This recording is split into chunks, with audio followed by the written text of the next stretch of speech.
So ito po yung 2025 senatorial unofficial count.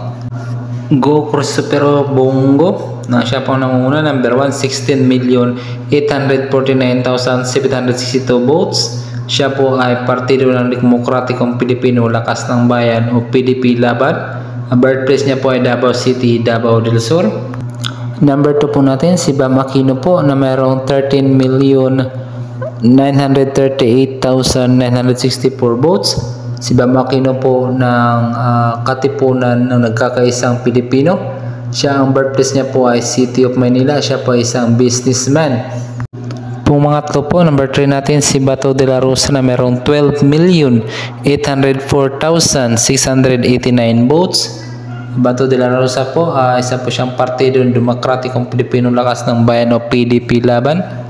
Pang-apat po natin Erwin Tulfo po na mayroong 11,003,418 votes. Siya po ay Lakas Partido, Christian Muslim Democrats, taga Tacloban City po.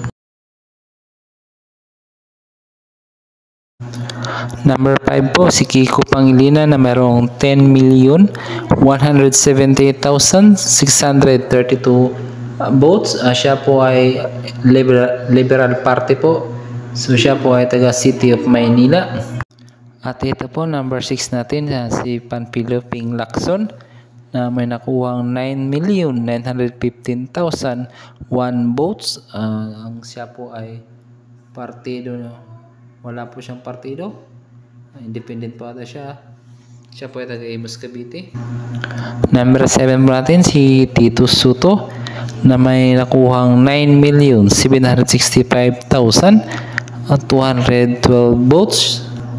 Number 8 po natin ito si Rodante Marcoleta na mayroong 9,600,828 votes.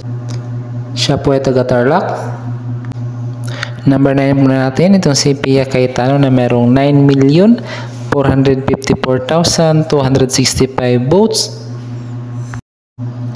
Number 10 po natin si Camille Villar na mayroong 8,558,912 votes na taga Mandaluyong City at siya po ay Nationalista Party.